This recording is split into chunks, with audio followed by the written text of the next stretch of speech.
Last thing on Devin Haney, what's the play in terms of, we know the marketing strategy you came up with, but what's the play in terms of actually getting in the ring? Because it did affect his bottom line. You seen him tweet out something today saying to Mauricio Suleiman, kind of insinuating he kind of wants to fight Mario Barrios. What's the fight that gets Devin Haney back in the game? I don't know if the Sandor one obviously is mandatory. I get all that, but Sandor, he beat Mikey Garcia. He makes fighters look bad. He made not Mikey. Who was it he fight? Made T.O. look bad. So is that the play, or does he go up to 147, fight Barrios, prove that he doesn't have a weak chin, and he's back in the mix? No, you got to tell these fighters the truth, man. Devin better stay out of 147 until his contemporaries go to 147. Yeah, you know what I'm saying? Until all those guys from 135 and 140 go up to 147, that's when he goes up to 147. I think he needs to get in front of the media. I think he needs to take his jewelry off. I think he needs to become human. I think because now you literally can be the people's champ. Like, he cheated me, and you just keep on hitting that, banging that drum. Bang, he cheated me. Yeah, I'm here for the people. I did it the honest way. Yeah, Allah is the greatest. Allah tells the truth every time. So, but he's not.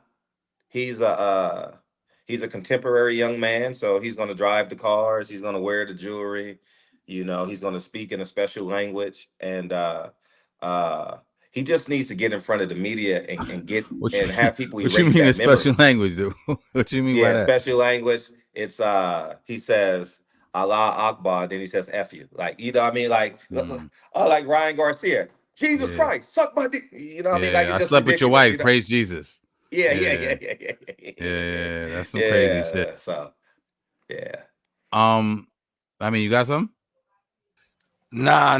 I mean, as tired as I am about this topic is because Ryan outright, he got caught cheating, is indefensible. As far as Devin, I'm not really sure where his advisement is coming from, and I'm not really sure that that's the issue. It's one of those things to where you see, as an adult, I look at it like it's like my son playing football. I know he don't really want to play, so I'm not going to put that pressure on him. And I'm not sure if Bill is sensing that yet, as far as what's the next move. If you can get Devin a fight that's going to repair his confidence, then that's probably the best bet. Or sometimes, depending on where your fortitude is at, you take a loss like this and you say, well, you know what? The gloves is off. The wings have been fractured. I got to get out here and get it. So maybe he does want to step into a bigger fight. Some people mention this guy, Puello, but Puello's just coming off of a popping hot. You know what I'm saying? Against Russell, right? Yeah. So, really? Yeah, he beat Russell. No, not off of this fight. The fight before this. Okay. Remember, he lost his strap because he popped hot. So he popped. Yeah, he popped. Yeah. I mean, as you mentioned, this is part of the game. You know what I'm saying? Right. So I don't really know what these guys do, but I'm with you, Fred. If he would have stood on it and said, something, now I guess maybe we're saying the same thing, but I would have stood on it from a little bit more, what I've been calling the more educated route in boxing. Right. Chase the titles, make the weight. As long as we knew that this was the logical conclusion, all Dev would have had to do is, I'm clean cut. Showed up like Chris Eubank. This isn't parliamentary procedure. I'm a guy that likes to make weight, and I'm fighting for my titles. What happened is what you saw because I was cheated. Will I go down that road again? Hell no, because that's not what I do. I'll fight the Sandor Martins. I'll do this. I'll do that. Right. And to me, that's Cash, I say it all the time. That's the college route. Stay out of the streets of boxing where there's catch weights and hydration clauses and things like that. Hey, listen, they always keep talking about the other side of the street. Well, that side of the street or the streets have made it comfortable where those catch weights and hydration clauses and things of that nature seems to be a little bit more, commonplace. But I mean, I don't know if it's a generational thing. Now Ryan, on the other hand, and Fred, you hit the nail on the head. If you use, I call it putting a hat on the hat. You use, one excuse to make it look bigger. So you go out here acting crazy, and I'm gonna retire, but you conveniently retire for this year for which you served this, suspension, and then your fans are so dumb to not realize that, nothing that so the people. Then I say that for the people that believe he's targeted because of some conspiracy theory. Well, who got taken down because of some shit Ryan revealed?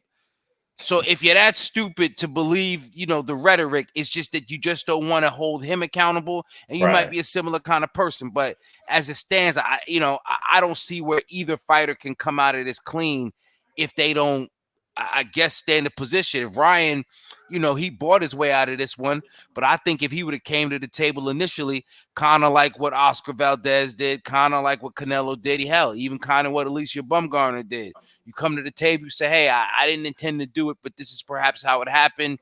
You get a lighter suspension. Give him the Canelo tainted meat excuse or whatever it is, But because he went down the road of providing tainted substances and going through all this nonsense, they probably had to spank him a little bit and say, yo, now you got to give us some money. Now you got to, sit out a year instead of 6 months, and then, whatever else happens to him. So, no remorse.